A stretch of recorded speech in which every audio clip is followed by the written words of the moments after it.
3인 3색의 정치 토론. 삼색 정치 토크. 삼색 정치 토크 시작하겠습니다. 일당백 서정욱 변호사님 어서 오십시오. 예, 안녕하세요. 박성민 전 민주당 최고위원님 어서 오십시오. 네, 안녕하세요. 최병천 신성장 경제연구소장님 어서 오십시오. 네, 안녕하세요. 네, 제가 여기 2부 끝나고 잠깐 나갔더니 노래 좋다들 하셨잖아요. 우리 저 채팅창에도 노래 좋다는 분들이 많은데 강허달님의 기다림 슬레임 자주 들어보세요. 좋죠? 네, 네. 좋았습니다. 최 소장 엄청 좋아하시던데 처음 들어봤어요? 네, 공부만 너무 열심히 하지 마시고 공부도 열심히 안 하는데 못 들어봤었습니다. 음악도 좀 듣고 그러셔야지. 요즘 상황을 많이 말해주지 않습니까? 제목이 한쪽은 열심히 기다리고 있고 한쪽은 열심히 설레고 있고 지금 그런 것 같은데. 대부분은 다 짜증을 내고 있는 것 같은데요. 변호사님, 서 변호사님 명절 어떻게 보내셨어요? 저는 어디 고향이 가십니까? 고향이 그 보수의 심장 대구예요. 자꾸 그런 거 붙이지 마요. 저. 보수의 심장. 대구 가보니까 이게 전부 다 민심이 네. 윤석열 복귀, 조기 대선 안 된다. 윤석열 복귀, 그다음에 이재명 아웃. 이게 뭐 거의 일방적이에요. 영남권은. 그게 근데 비슷한 사람들이 보이니까 그런 거 아니에요? 뭐 여론상으로도 이게 그 요즘 TK나 상당히 결집하고 있는 건 맞아요. 아니 반대 의견 한 명도 없었어요? 제가 본 사람 중에는. 한 명도 없었어요, 진짜로? 예. 하나도? 제가 본 사람이 근데 뭐 한 10명밖에 안 됐어요.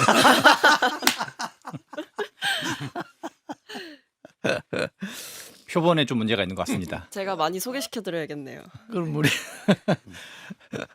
최 소장님은 뭐 이렇게 설 민심을 파악하는 나름의 방법이 있어요? 그 이제 돌아가신 분들이 많아서 가지고 어르신들 중에는 어디 가긴 가세요? 예, 한 이제 몇 군데 어르신들 쪽에 갔는데 음. 이제 오히려 애기 엄마한테 물어봤어요. 그랬더니 이제 애기 엄마가 주변 얘기까지 좀 포함해 가지고 가족으로까지 정치 내전이 좀 확대된 것 같다. 그런 얘기를 좀 해주더라고요. 왜냐하면 이제 이 60, 70, 80 어르신 세대랑 40, 50 세대랑 20, 30 세대가 좀 견해가 다 다른 것 같거든요.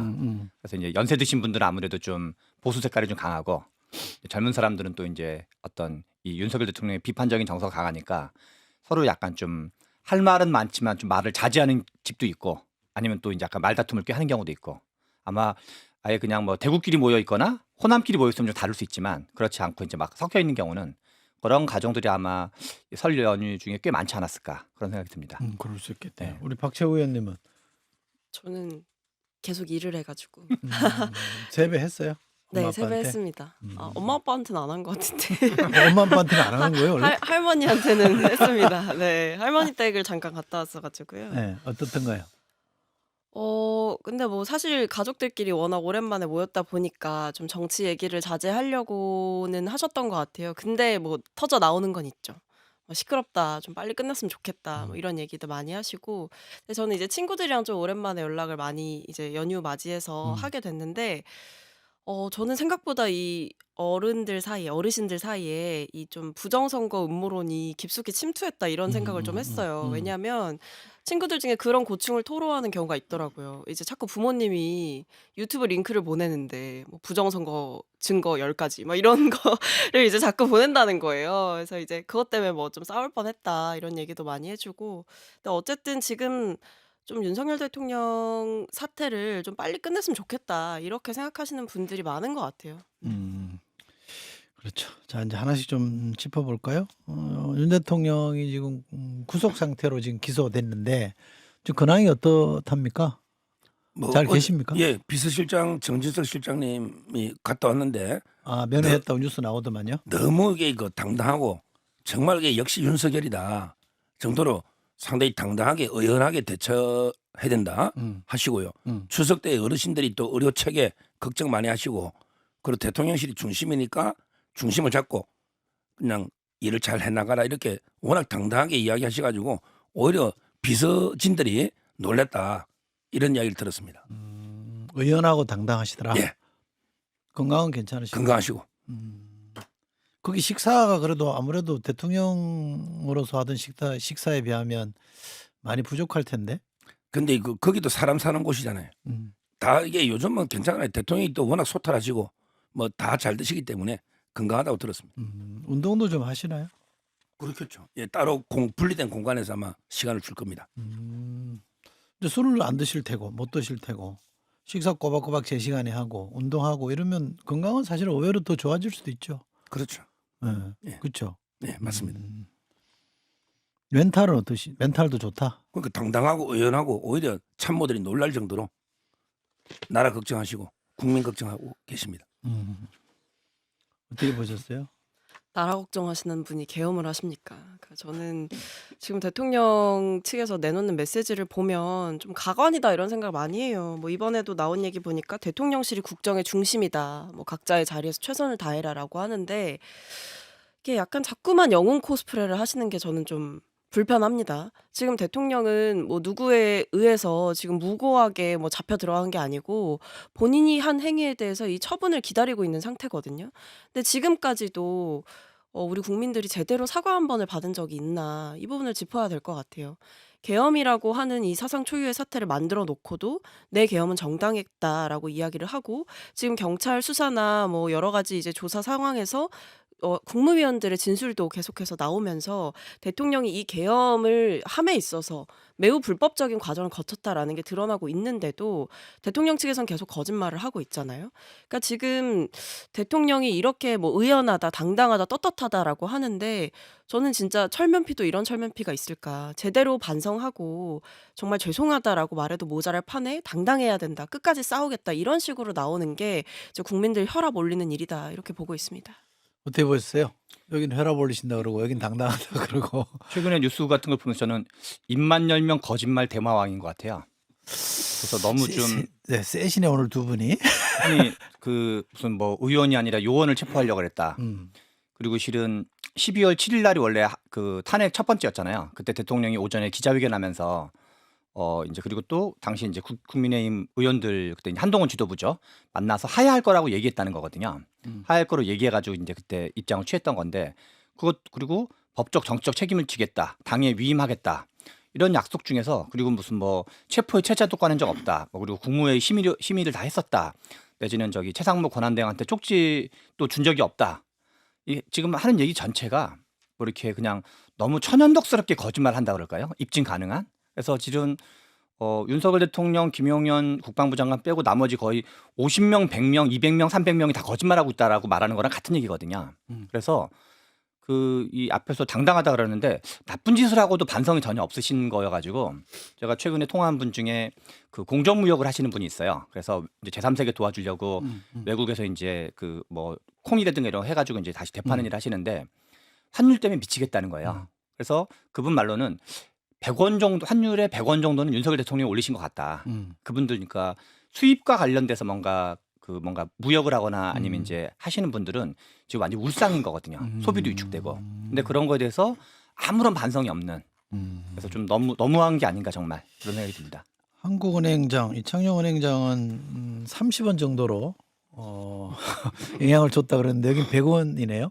현장에서는 그 정도. 현지 계시니까 소폭으로 하시는 것 같습니다. 네. 서 변호사님 이런 거는 어떨까요? 제가 좀 명절에 우리 손으로 뽑은 대통령이 우리가 이제 화면으로 사진으로 보지는 못했습니다만 수의복을 입고 교도소에 있다는 것 자체가 좀 국민으로서 좀 참담하잖아요. 동의하건 안 하건 잘했다고 평가든 못했다고 평가하든 그러면 대통령으로 현직 대통령이니까 국민들에게 뭐 어쨌든 이런 상황에 좀 죄송하고 그래도 국민들이 좀 일상에 충실하게 뭐 어쩌고저쩌고 이런 거 있잖아요. 좀 이러면 좋겠는데 그런 멘트가 왜 없을까요? 대통령인데. 구속이 참담하면 빨리 석방해 주면 아니지 되잖아요. 그런 문제가 아니라 그러니까 그거는 이제 따지면 될 일이고 예. 재판부 변호인들이 열심히 대응을 하더만요. 네. 헌재에서도 그렇고 법원에서도 그렇고. 근데 문제는 이제 국민들. 그 국민들께는 놀라게 해서 죄송하다고 아마 사과를 제가 옛날에 기자회견 한번 한 걸로 알고 있고. 그러니까 이게 명절 앞두고 이렇게 좀 그게 또 난 필요하지 않을까 싶었는데 근데 말씀 지금 안 하시대요? 탄핵 심판이나 또 내란 재판을 앞두고 있는데 본인의 방어권도 있잖아요. 그걸 이게 다 인정하는 순간에 그게 말이 안 되고 실제 의도가 계엄해 부정선거를 검증을 해보자. 그리고 이 국회 폐악질을 국민들에게 알리자. 이게 맞잖아요. 목적이. 근데 뭐 거기에 대해서 모든 걸 이렇게 인정하고 사과 잘못하면 이게 자기 죄를 아니, 인정하는 인정하라는 네. 뜻이 아니라 예. 뭐 알겠습니다. 그래서 안 한다는 좋은데 지금 말씀하신 것처럼 부정선거를 금정하기 위해서 계엄했다고 하셨잖아요. 네. 계엄 사유 어디에도 부정선거 금정은 없잖아요. 첫째. 두 번째 대통령인데 본인이 검증하고 싶으면 할 수 있는 수단들이 얼마나든지 있었을 텐데 왜 못했을까요? 제가 근데 찾아보니까 전 세계에요. 예. 부정선거로 국가 비상사태에 빠진 나라가 한 10몇 나라 지금 대충 집어도 그건 실제 부정선거 있었던 있었던 나라고 나라. 그러니까요. 부정선거론이 있었던 나라는 지금 다른 미국 얘기죠. 우리보다 선진국 미국도요. 트럼프 대통령이 부정선거를 주장하고 있고요. 그 비상선거 그다음에 선포 안 했잖아요. 이탈리아의 그 우리 깨끗한 손 유명한 피에트로 검사 이분이 하원의회 떨어진데 부정개표 때문에 떨어진 것처럼 기사가 나 있더라고요. 네. 제 말은 이게 부정선거만큼 이게 국가 비상사태가 있습니까? 요즘 이게 북한이 전면적 쳐들어오는 이런 걸 상상하기 어렵잖아요. 비상사태라는 게 계엄이라는 게 꼭 전쟁이 나야 계엄이 아니고 부정선거가 있었다면 뭐 제가 단정할 수는 없지만 그것도 이게 비상사태잖아요. 대통령은 우리 국민보다 최소한 여기 있는 네 분보다는 많은 정보를 가지고 있을 거예요. 근데 대통령이 왜 부정선거를 믿을까요? 근데 저 그럼 한 가지 여쭤보고 싶은 게 대통령이 그렇게 부정선거 관련해서 차고 넘치는 증거가 있다라고 했는데 헌재에 가서는 왜 팩트체크 차원이라고 합니까? 그러니까 증거가 차고 넘치면 부정선거가 확실하다라고 한다면 헌재에 가서 그 얘기를 해야 되는 게 맞죠. 근데 대통령의 말이 교묘하게 바뀝니다. 분명히 국민들한테 이야기를 할 때는 부정선거가 확실하다라는 것처럼 얘기를 하지만 마치 헌재에 가서는 한 발 더 뒤로 물러서는 거죠. 그러니까 그리고 제가 한 가지 더 말씀드리고 싶은 게 지금 그 선관위 사무총장이 서울대 법학과 79학번 동기 아니세요? 대통령이랑 동기예요. 그리고 대통령이 된 다음에, 그러니까 윤석열 대통령이 되고 난 다음에 선관위 사무총장으로 임명을 받았거든요. 그러니까 이런 과정만 봐도 사실 팩트 체크할 수 있는 수단은 얼마든지 있어요. 그러니까 부정선거 위해서 군인들을 글로 보내고 그리고 심지어는 뭐 케이블 타이라든지 이런 것들까지 발견이 됐잖아요. 그러니까 부정선거 팩트 체크하겠다고 하는 사람이 왜 그 계엄군을 선관위로 보냅니까? 그러니까 다른 수단들을 통해서 하면 되고 저는 이게 음모론이었다고 확신하는 게 이미 국정원에서도 이 부분에 대해서 국회에 나와서 부정선거 없다라고 이야기를 했고 그리고 경찰이나 뭐 검찰 측에서도 이 부분에 대해서 조사를 뭐 했는데 없더라라고 얘기를 했잖아요. 그러니까 사법기관에서도 얘기를 하고 선관위에서도 계속 자료를 내서 팩트 체크를 해주고 국정원에서조차 부정선거의 근거를 발견하지 못했다라고 얘기를 한다면 이건 대통령의 망상에 가까운 거죠. 저는 그 좀 서정호 변호사한테 여쭤보고 싶은 것 중에 하나가 개표 참관해 본 적 있으세요 혹시? 선거 현장에 가서? 옛날에 이해창 노무현 선거 때 그 재검표했잖아요. 소송에서. 네. 거기에 이제 구로구 책임자로 들어간 데 있습니다. 구로구에서 하셨어요? 구로구청 그때 국민의 공변호사. 네. 저는 부정선거 주장하는 분들을 다 모아가지고 그분들 중에 한 뭐 50명, 100명을 뽑아서 지난 대선을 실제로 다 수개표를 시키면 좋을 것 같아요. 이게 실은 우리나라 유권자가 한 5,200만 인구가 5,200만 명이고 투표권자가 한 대충 4,500만 명이고 그다음에 대선에 투표한 사람이 3,400만 명이거든요. 근데 이 개표 현장을 참관해 본 사람들은 그게 다 여러 절차를 거친다는 걸 다 알아요. 그래서 저는 윤석열 대통령한테 이렇게 딱 정말 이렇게 공개 CCTV 있는 공간에서 그냥 다 까보고 시키고 싶어요. 당시 대선이나 그다음에 지금 2020년 총선 얘기하시는데 그냥 다 까보시라 그거를 직접 의심하는 사람들이 하나하나 세가면서 그러면 저는 그 부정선거가 얼마나 허황된 건지를 방금 그거는 선관위를 습격할 문제가 아니라 그냥 손으로 본인들이 세보면 돼요. 그래서 저는 오히려 헌재나 뭐 대법원이나 어디가 됐든 세보는 거를 좀 시키면 좋겠어요 그분들한테. 그러면 저는 투표용지가 바뀌었다고 그랬죠. 여기서 중요한 게 네. 숫자가 어제- 똑같을 거거든요. 어제 그 헌재에서 대통령이 신청한 증거 검증이 있죠. 이걸 기각해 버렸어요. 대통령은 실제 발표된 투표 인수하고요. 우리 투표지 이거 한번 검증해 보자. 일치하는지. 예를 들어 지금 헌재 재판관이 몇 명이에요? 8명이죠. 근데 나중에 발표할 때 보니까 찬성 6명, 반대 3명, 9명이 높다. 국민이 이걸 믿을까요? 헌재 재판관이 8명인데 나중에 찬성 6, 반대 3 이러면 이게 말도 안 되는 조작이잖아요. 그러니까 제 말은 이게 실제 투표지하고 발표한 투표자 수를 한번 검증 한번 해보자. 이걸 기각했어요. 근데 왜 그러냐면 제가 믿는 게 아니고 제 아는 고위직 공무원도 이것 때문에 가정 파탄 났어요. 부인이 너무 부정선거 믿고 그 집회 다니고 남편은 야 그게 말이 되냐. 야 요즘 그게 망상이지 부정선거 선진국이 우리나라 그처럼 투명한 나라에 어딨냐? 싸우다가 가정 파탄 났다니까. 이번에 검증하면 안 하면요. 두고두고 국론 분열됩니다. 검증 이미 다 끝났잖아요. 아니 이번에 신청한 걸 안 하잖아요. 아니, 검증 이미 다 여러 번 근데 했잖아요. 그러니까 이대로 끝났잖아요. 그냥 검증 안 하고 헌재에서 아니, 그만. 아니 제 말은 이대로 끝나버리면 그 부정선거 믿는 수십 프로 국민이 있을 텐데 이분들에게 두고두고 인정 안 할 거 아니에요. 지금 한 번은 확인하는 게 저는 좋다고 해요. 아니 여러 번 했는데 여러 번 또 해요. 했는데 뭘 또 이제 합니까? 국민 전원이 다 보는 앞에서 헌재가 직접 그러면 한번 믿을까요? 살려보자 이거죠. 그러면 아까 안 믿을 살려보자 거죠. 그랬어요. 아니, 살리보자가 뭡니까? 그러니까 지금은 윤석열 대통령은 재판을 지연시키는 전략의 일환으로 그런 걸 쓰기 때문에 이제 헌재가 그런 판단하는 거고 저는 재판이 다 끝나서 하면은 서 변호사님 포함하셔서 윤석열 대통령이라든가 그 문제 제기하시는 분 제가 보기에는 한 50 내지 100명을 딱 뽑아가지고 직접 다 세보는 걸 저는 해보시는 게 가장 깨끗하다고 너무나 생각합니다. 힘든데 세는 게. 네? 그리고 참고로 제가 말씀드리는데 살리보자는 세보자라는 뜻입니다. 진짜 제가 이건 진짜 궁금해서 무슨 다른 뜻 없습니다. 오해하지 마시고. 서 변호사님 진짜 부정선거 있었다고 믿지 않죠? 저는 이제까지 부정선거 방송해 본 적이 그렇죠? 없다니까요. 예, 알겠습니다. 예. 예. 대통령께서 구치소에서 성경책을 읽고 연휴를 보낸다고 하시고요. 대국민 메시지를 했는데 내일 신의 고통보다도 나라의 암난이 걱정이다. 모든 게 헌법 테두리 내에서 이루어진 일이다. 읽고 있는데 한숨을 쉬죠. 제가 들을 때마다 화가 나가지고. 이 얘기 어떻게 들으셨어요? 무슨 얘기면 약간 보완 설명해 주세요. 그렇죠. 지금 성경책은 이제 그 김진홍 목사님이 직접 사인하셔가지고 그 넣어드린 책이죠. 이번에 예, 김진홍 목사님. 원래 성경책 있었을 텐데. 그래도 사인을 직접 친필로 해가지고요. 주니까 의미가 좀 있다고 보고 아무래도 이게 그 대통령이 본인은 이제 힘들겠죠. 엄동설안의 그 구치소가 힘들어요.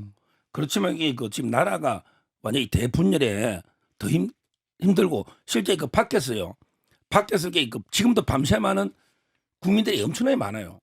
구치소 앞에서. 예, 설날이에요. 엄청난 인파가 인산인해를 이룬 거예요. 엄청 인파가. 그 대통령이 볼 때 밖이 더 춥잖아요. 이런 게 국민 걱정, 그다음에 나라의 분열, 이런 이제 그 완전히 법치가 무너지고 있으니 이걸 이게 저는 진정성이 느껴지는 말씀이고, 그다음에 그 헌법 테두리 맞잖아요. 계엄은 대통령에게 부여된 고유한 권한입니다. 비상대권. 그리고 이게 국회에서 요구하자 말자 해제한 거예요. 그건 또 국회 권한이에요. 전부 헌법 테두리 내에서 이루어지지 뭐 헌법 질서를 벗어난 게 뭐 있나요? 뭐 회의록도 만들었는데 회의록이 뭐 본질은 아니잖아요. 따라서 이 대통령의 뭐 인식은 저는 뭐 상당히 맞다고 봐요. 근데 약간 제가 한숨을 쉰 게 이게 대통령이 하는 말만 들으면 마치 대통령이 독립운동가 같은 느낌이 들거든요. 근데 실상은 내란범인 거잖아요. 그러니까 저는 그렇게 봅니다. 그러니까 지금 대통령이 마치 본인이 영웅 혹은 굉장히 숭고한 희생을 하는 순교자인 것처럼 코스프레를 하지만 사실 나라를 위기로 몰아넣고 국민들의 평안한 일상을 위협한 내란범인 거거든요. 그리고 국회로 선관위로 군을 보내서 이 헌법기관들을 무력화시키려고 하고 이런 거는 명확하게 내란에 해당하는 겁니다. 근데 지금 뭐 대통령은 정당한 통치행위를 했다라고 주장을 하고 사법 판단의 어떤 그 대상이 되지 않는다라고 얘기를 하지만 일단 이 계엄이 요건에도 맞지 않게 진행이 됐죠. 전시의 상황도 사변의 상황도 혹은 그에 준하는 국가 비상사태도 아니었어요.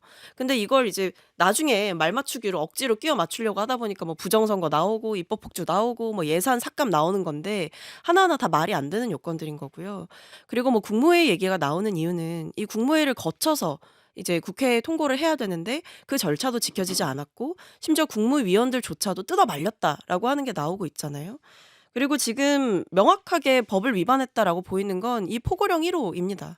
포고령 1호에 보면 국회 지방의회를 명시하면서 이 정치활동을 일체 금한다 이렇게 되어 있는데 계엄법에 의해서도 봤을 때 이거는 이럴 권한이 없어요. 계엄의 상황에서도 계엄을 선포하면서도 정당의 정치활동을 막고 국회를 봉쇄할 권한은 없단 말입니다. 그러니까 이거 하나하나가 본인이 다 증거를 남겨놨어요. 내란의 증거를 다 남겨놓고 적법했다, 합법이었다 이렇게 얘기하는 게 완전한 궤변인 거죠. 그러니까 화가 나는 겁니다. 네. 저는 그 미국 국무부가 원래 남의 나라 얘기해서 잘 안 하는데 그 윤석열 대통령이 이제 이게 친위 쿠데타를 한 건데 이후에 심각한 오판이다 이런 표현을 쓰면서 그리고 이제 탄핵을 앞두고 있을 때 그 12월 7일 날과 12월 14일이었죠. 한국 민주주의가 승리하길 바란다 이런 얘기들 계속했거든요. 오죽했으면 뭐 캠프 데이비드 협정을 비롯해서 윤석열 대통령이 계속 일종의 이제 미국의 적극적인 행보를 하신 거는 뭐 그럴 수 있는 건데 오죽하면 미국이 그런 말을 하고 그다음에 포브스지에는 GDP 테러리스트라는 표현을 썼어요. 그래서 한국 GDP를 망치는 거에 앞장서고 있다는 표현을 썼었는데 킬러. GDP 킬러. 네. 네, GDP 킬러라는 표현 썼는데 저는 미국 국무부라든가 외신이라든가 이런 반응에서 실은 누가 나라를 망치고 있는지 그거를 좀 지금이라도 뭔가 현실 인식이냐 최소한의 반성을 하면서 국민들에게 사과에도 부족한 판국에 뭔가 이렇게 끝까지 당당한 것처럼 얘기하는 것 자체가 오히려 국민들의 좀 화를 돋구는 거 아닌가 이런 생각이 듭니다. 모든 게 헌법 테두리 내에서 이루어진 일이다 이렇게 말씀하셨는데 그렇게 보면 이건 어때요? 그냥 질문입니다. 그건 입법 폭주, 뭐 예산 삭감, 뭐 탄핵 남용 이런 것도 사실은 국회가 헌법에 정해진 권한을 행사한 거잖아요. 예산 삭감권은 국회 권한이고 탄핵 소추권도 국회의 권한이고 그잖아요. 그다음에 또 뭐죠? 입법도 사실은 국회 권한 아닙니까? 그러면 국회도 법에 정해진 대로 헌법 테두리 내에서 자기 권한을 행사한 건데 왜 그게 문제가 될까요? 그런데 권한이라는 게 남용하면 안 되잖아요. 그래서 예를 지금 들어 탄핵을 해가지고 헌재에서 기각이 됐다. 1인수. 이게 그 뭐 국회 권한입니까? 그거는 그 헌재 8명이 다 남용은 아니다. 탄핵권 남용은 아니라는데 다 동의했대잖아요. 아니 판결문에 이렇게 4대4로 써져 기각이 있대. 됐는데 그러니까 기각은 했지만 탄핵권 남용은 아니다는 건 명시적으로 거기 써져 있어요. 예 그리고 앞으로 이게 옛날에 8대0으로 전 이상민 장관 또는 이제 그 감사원장 네. 그다음에 이창수 아직 안 감사장 나왔죠. 만약에 다 지면 그다음에 한덕수 대행도 탄핵 사유가 있나요?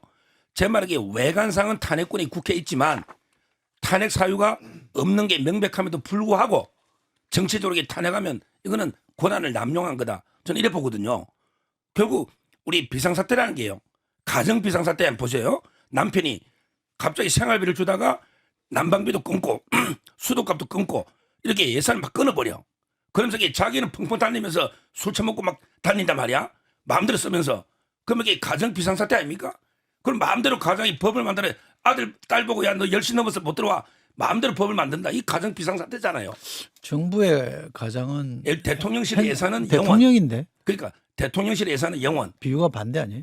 제 말은 보세요. 검찰 예산 영원. 예산 전체가 영원이 아니지. 아니, 특활비. 특활비만. 그치, 자, 특활비가 검찰 영원이지. 영원. 대통령 영원. 경찰 영원. 근데 공수처는 소고기를 사 먹어. 영장 청구한 날. 그게 40만 원 쓴 게요. 1년 예산보다 많아. 대통령실, 검찰, 경찰 1년 특활비보다 공수처가 하루에 먹은 예산이 특활비가 더 많단 말이에요. 이게 나라입니까? 국회도 마찬가지고. 공처는 필요하니까 이게 돈 올려주고 특활비. 그러니까 국회는 올리고 대통령실 영원 만들면 일하지 말라는 거죠. 이게 비상사태 아닙니까? 특활비 없어도 다 근데- 얘기를 해요. 저도 해봤어요. 그런데 국회는 왜 안 없어요 그러면? 아니 그러니까 공천은? 그러니까 그건 국회 권한이잖아요. 삭감할 수 있는 아니, 권한은 권한은 국민도 이제 국회 돈이 아니잖아요. 아니 그러니까 제 말은. 그러니까 제 말씀은 예. 비판할 수 있고 예. 정치적으로 얼마든지 공격할 수 있는데 그것도 헌법 테두리 안에서 이루어진 일이라고 한다면 비판을 할 수 있지만 계엄할 사유는 아니다 이 말이죠. 그래서 제가 질문 드린 그러니까 거예요. 비상사태의 판단은 뭐 대통령이 1차적으로 하는 거고 2차적으로 국회가 하는 거예요. 그러니까 그거를 엄격하게 봤었어야 되는 건데 이제 본인의 화를 이기지 못하고 이런 일을 저질렀고 그게 이 계엄이라고 하는 게 이제 실패로 끝났으니까 망정이지 사실 실제로 이뤄졌다라고 한다면 이 국민들의 기본권을 완벽하게 제한하는 행위였고 뭐 정치인 체포조까지 운용됐다라는 이 의혹이 있는 거 아닙니까? 그렇다고 한다면 굉장히 심각한 일인 거죠. 그리고 뭐 자꾸 이제 돈 얘기하시는데 그렇게 치면 대통령이 해외 순방 때문에 긴급할 때 써야 되는 예비비 500억 넘게 쓴 거 이건 어떻게 생각하십니까? 가장 얘기하시는데 가장의 자격이 없다면 자격을 박탈해야 되는 거죠. 다른 사람이 나가서 돈 벌어야 됩니다. 뭐 지금 그런 상황인 거죠. 그리고 탄핵에 대해서 남발했다라고 얘기를 하시는데 탄핵을 하고 이게 국회에서 이 탄핵 소추안을 의결해도 결과적으로는 헌재를 통해서 판단을 받는 거지 않습니까? 그러니까 하나의 장치가 중간에 있는 것이고 앞에서 이제 잠깐 얘기 나눴던 것처럼 이 국회에는 탄핵을 할 수 있는 권한이 있는 겁니다. 국회에 정해진 권한이 대통령 입맛대로 쓰이지 않았다고 해서 국회가 불법인 행위를 했고 나라를 망치고 있다라고 하는 것은 대통령의 주관적인 평가일 수가 있는 거예요. 뭐 국민들 중에도 그런 생각을 하시는 분이 계시겠죠. 그렇다고 한다면 선거를 통해서 정치인들은 심판을 받는 겁니다. 그러니까 이 모든 게 사실은 헌법 절차 안에서 틀을 가지고 이루어지고 있는 일인데 이것을 법을 넘어서서 본인이 가지고 있는 권력을 남용해서 친위 쿠데타를 일으킨 게 대통령의 한 행동인 거죠.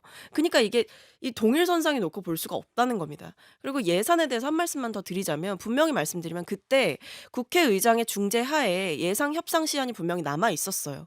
그리고 예산이 그렇게 중요했다면 시정연설 때 오시지 그랬습니까?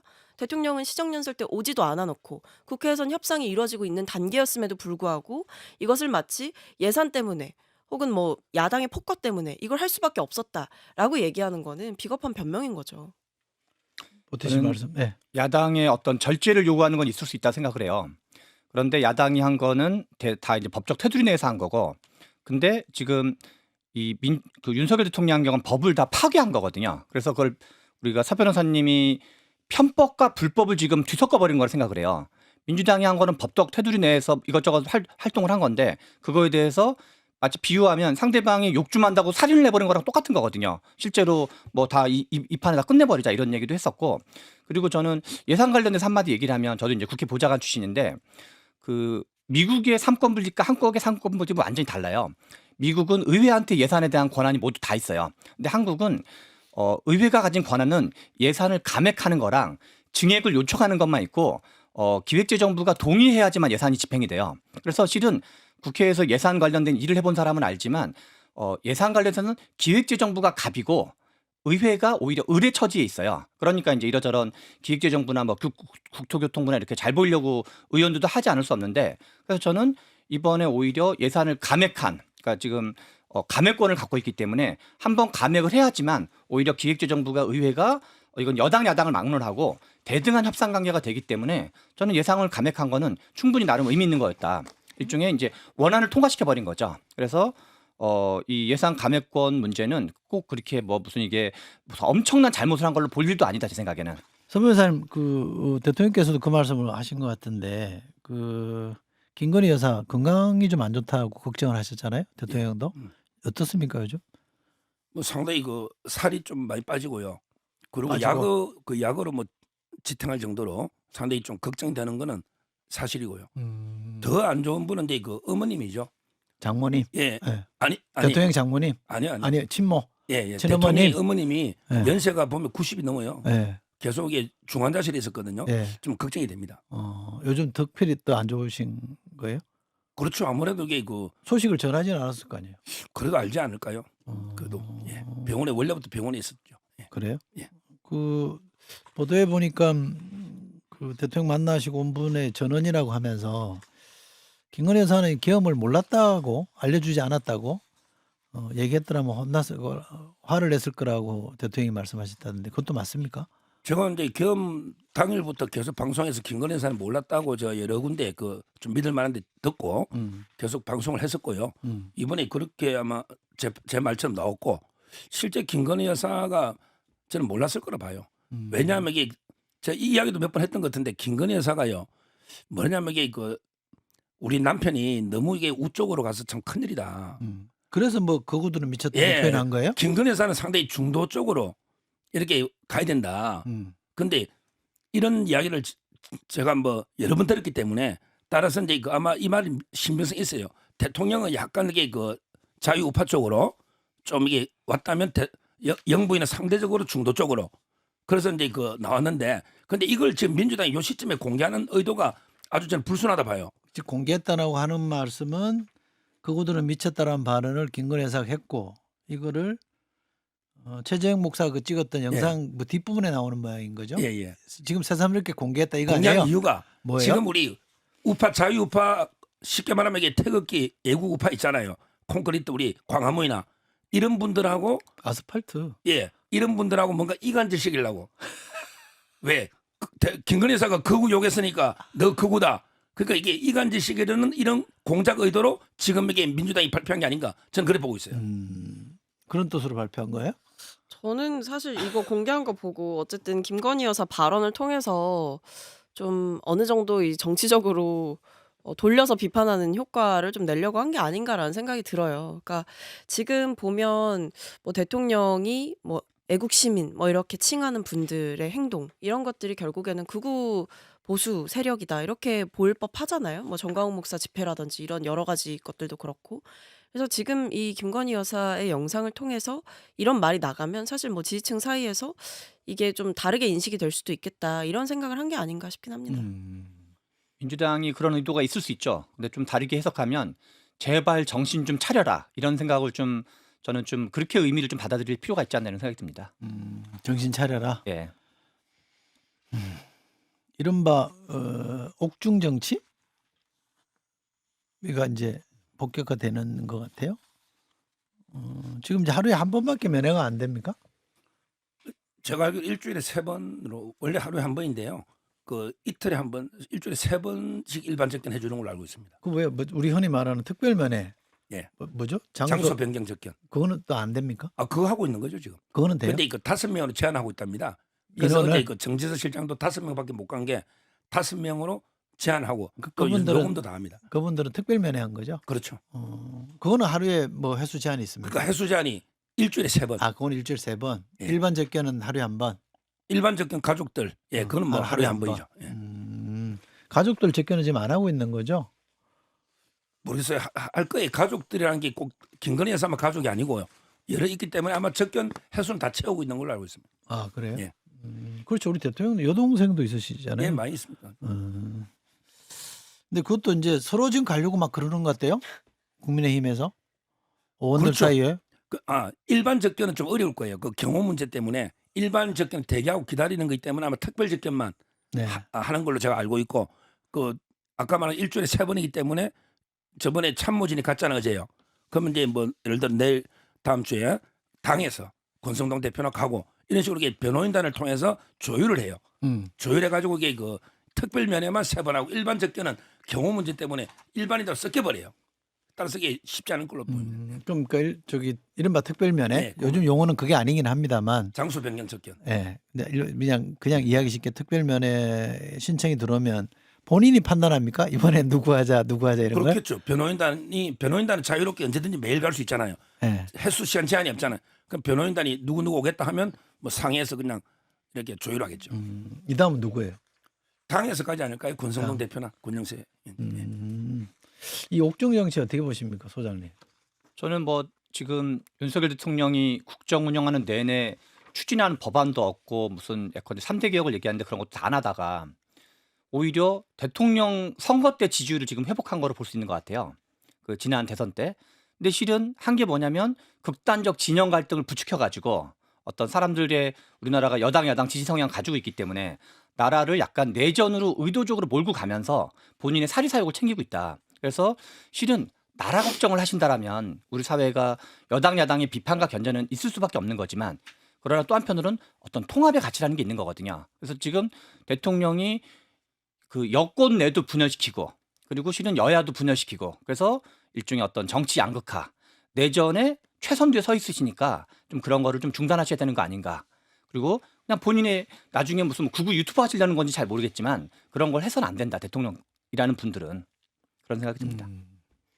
저는 일종의 옥중 정치가 본격화되고 있다 이렇게 보고 있는데 근데 지금 상황을 이제 한마디로 좀 정의를 하자면 이런 것 같아요. 침몰하는 윤석열 호에서 국무위원들은 다 이제 탈출을 시도하고 있고 근데 국민의힘 사람들은 다 올라타고 있다.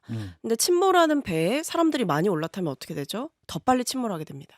그러니까 지금 국민의힘 사람들이 이렇게 다 가서 뭐 접견하겠다, 뭐 만나겠다, 그리고 여전히 어떤 대통령을 지지하는 듯한 발언들, 대통령과 정치적 절연을 하지 못하고 있는 이런 국민의힘의 모습들 이런 걸 보면 침몰을 오히려 더 가속화시키고 있고, 그러니까 이게 어떤 정치적인 계산이 저는 깔려 있다라고 봐요.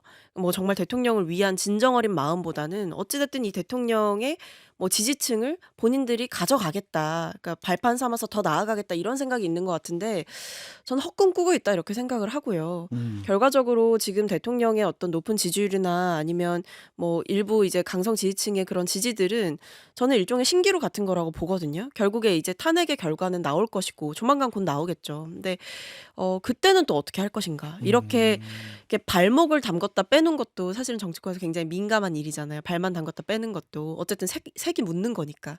근데 지금 상황에서조차도 이 내란죄 뭐 피고인이 된 이 상황에서조차도 대통령과 절연을 하지 못한다라고 한다면 이거는 나중에 탄핵 결과가 나오면 그대로 그냥 같이 가는 거거든요. 그러니까 대통령은 같이 가는 선택을 지금 하고 있다 이렇게 봅니다.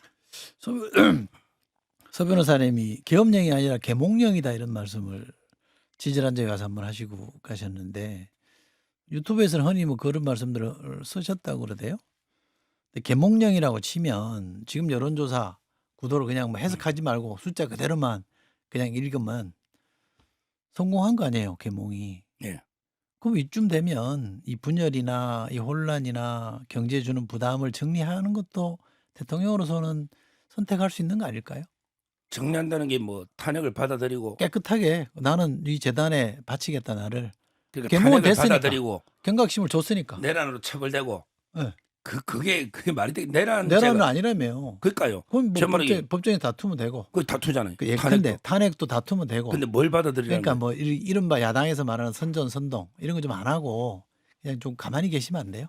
아니, 선전선동이 아니고 진실을 그러니까. 국민에게 절박하게 알리는 거고 있잖아요. 계몽이 됐다면 계속 해야죠. 계속 알려야지. 그걸 어떻게 그러면 그건 선동이지 이 계몽이 선동이 아니야. 아니고 저는 진실을 국민 앞에 절박하게 알리고 있잖아요. 알겠습니다. 그럴 생각이 전혀 없다는 예, 거죠. 예. 혹시나 해서 여쭤봤습니다. 지금 우리 박성민 최고위원이 얘기한 대로 국무위원들 증언 검찰 가서 한 진술하고 지금 대통령께서 헌재에서 김용현 전 장관하고 문답하는 신문하는 거에서 나온 얘기하고 많이 다른 것 같아요. 이게 그죠? 문제. 왜 그런 거예요? 예, 이게 문제예요. 왜요? 원래는 이게 수사 기록이 송부가 되거나 유출되면 안 되는 거예요. 피의 사실이잖아요. 유출 많이 됐잖아요. 그러니까요. 윤석열 이게- 대통령 총장 시절에 엄청 했거든요. 그거. 근데 이게 불법인데, 근데 그걸 또 악마의 편집을 해요. 아 편집? 예, 그 M 무슨 방송이라고 있잖아요. 그게 강력 경고를 했는데 대통령 대리인단에서 이상민 장관은 뭐랬냐면 기본적으로 이게 국무회의 11명 심의해가지고 대통령의 회의록까지 작성하라고 지시했다고. 이게 진술의 핵심이야. 근데 지역적으로 뭐 KBS 생방송하니까 국무회의를 생각 안 하고 그게 바로 KBS에서 국무회의 없이 할 것처럼 그거는 가정적인 거잖아요. 실제 대통령이 지시한 거는 회의록도 사후에 만들어라. 그다음에 심의도 했단 말이에요. 그러니까 제 말은 진술의 핵심을 빼버리고 가정적으로 한 걸 한 줄을 빼가지고 마치 대통령이 처음부터 국무회의를 안 거칠 의도였던 것처럼 이렇게 이상민 장관 말을 왜곡하고 있다. 편집은 변호사님이 하시는 거 아니에요? 아니, 방송국에서 전체 이상민 아니, 장관 근데- 진술을 구했으면 그러니까 다른 핵심을 보고 요약해 줘야 되잖아. 아니 제 말씀은 네. 다른 국민들 얘기를 들어보면 이상민 장관이 지금 말씀하신 편집한 내용하기랑 맞잖아요. 일치하는데 아니 이상민 이것만 장관의 튀는 주 얘기가 진술은 아니라 국무회의 심의를 거쳤고 근데 대통령이 회의록을 만들려고 했다. 이게 진술의 핵심이에요. 그런데 마치 그 전에 뭐 KBS 생방송에 맞춰가지고 심의도 안 하고 가려고 했던 것처럼 정반대로 이게 MBC는 보도를 했단 말이에요. 그러니까 근데 다른 분들은 다 이게 정상적인 국무회의가 아니라고들 얘기를 하잖아요. 그리고 부서도 없었고 그죠? 그러니까 그러니까, 지금 이게 뭐 왜곡됐다라고 얘기를 하는데 그게 아니고 이제 진술이 공통돼요. 그러니까 지금 뭐 이상민 전 장관뿐만 아니라 그러니까 이상민 전 장관은 그렇게 얘기한 거죠. 이 계엄 관련해 가지고 안건 제한이 없었다라고 얘기를 했고 제한 이유도 없었다라고 얘기를 했고 최상목 권한대행도 뭐 국무회의도 아니었고 회의 안건도 내용도 없었다라고 얘기를 한단 말입니다. 뭐 이 사람 말고도 한덕수 전 총리도 그렇게 얘기를 했고요. 조태용 원장도 안건 관련 문서가 없었다라고 얘기를 합니다. 그러니까 이게 국무회의 자체가 사실은 국무회의의 틀을 가졌다라고 해도 실질적으로 부서도 안 했고 안건 제안도 없었고 설명도 없었고 그러다 국무위원들이 말렸는데도 대통령이 나가버렸다라는 거죠. 그러니까 이거는 국무회의가 없었던 거죠. 그러니까 대통령 측에서는 있었다라고 얘기를 하지만 사실상 지금 드러나고 있는 뭐 진술의 전말을 보면 뭐 한덕수 총리도 국무회의를 열자라고 본인이 제안했다 이런 얘기를 했다는 거 아닙니까? 그러니까 이게 대통령의 머릿속에는 애초에 저는 국무회의가 없었다라고 봐요. 알겠습니다. 더 보태주실 말씀 없으면 민주당 얘기로 가보겠습니다. 이재명 대표 기자회견을 했어요. 먹사니즘에 준하는 말씀을 계속했습니다.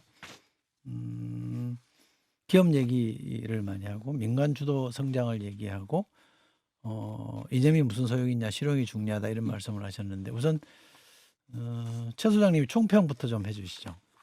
저는 이재명 대표가 하고자 하는 방향은 저는 뭐 바람직하다 생각을 해요. 뭐 실용주의라고 말하는 거가 됐건 먹사니즘이 됐건 뭐 그다음에 이제 뭐 통합, 그다음에 이제 그 경제 성장 이런 게 바람직한데 다만 이재명 대표가 말을 몇 번 바꾼 적이 있거든요. 뭐 체포 동의안 논란이라든가 그다음에 박용진 의원도 안심할 수 있는 공천 제도를 하겠다는데 이제 그 결과를 우리가 다 지켜봤는데 그런 몇 차례 것들이 있기 때문에 하나는 많은 사람들이 어떤 구체성과 신뢰성에 대해서 약간 이제 의심하는 분들이 생긴 것 같아요. 그래서 실은 이 방향은 옳은데 그것을 좀 더 지속적이고 구체적으로 저는 최근에 한 것 중에 괜찮다고 평가하는 게 연금 개혁 부분이에요. 우리나라가 이제 그 21대 국회 말에 연금 개혁이 상당히 근접했는데 보험료와 소득 대체율이 쟁점인데 그거를 어떻게 보면 노무현 대통령 이후 처음으로 통과될 뻔했거든요. 근데 이제 이재명 대표가 국민의힘 안도 받겠다 했는데 당시에 이제 윤석열 대통령이 회방을 나가지 못했었는데 그래서 이런 연금 개혁처럼 구체적인 거를 이러저런 걸 통과시키는 그리고 좀 중도층에 있는 사람들도 보기도 저거는 뭐 이재명 대표의 비판적인 사람도 저거는 잘하는 거지라고 그런 박수 받을 수 있는 일들을 많이 하면 그동안 쌓였던 불신이 실제로 있기 때문에 그런 것까지는 좀 이제 어떤 좀 만회할 수가 있고 또 하나는 최근에 문재인 대통령 만난 것도 저는 같다고 생각하는데 이재명 대표에 대한 불신은 실은 정책만의 문제는 아니거든요. 여러 가지 스타일, 태도, 그다음에 이제 과정에서 어떤 그 소위 말하는 일극 체제 관련된 게 있기 때문에 뭔가 당에 그동안 견해가 달랐던 분들을 좀 이렇게 포용하는 그런 구체적인 제스처가 좀 필요하지 않나 그런 생각이 듭니다. 변호사님 이제 비판하실 시간입니다. 저는 이재명 대표가요. 네. 겉으로는 등소평, 속은 모택동이라 봐요. 겉으로는 이게 뭐에 또 겉으로 등소평이라는 게 흥묘, 백묘.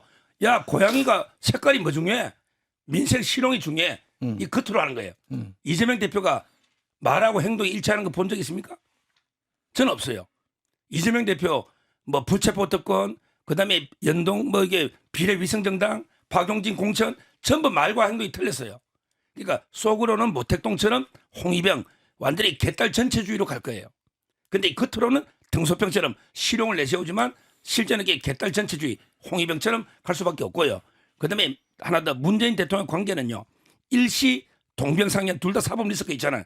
5월 동주로 일시 같은 배를 타는데 배에서 내리면요. 오나라 월나라는 게 원수입니다. 여기 친문하고 친명은 물과 기름이에요. 섞일 수가 없어요. 다 하신 거예요? 예, 섞일 수가 없어요. 센 편을 많이 쓰셨어요.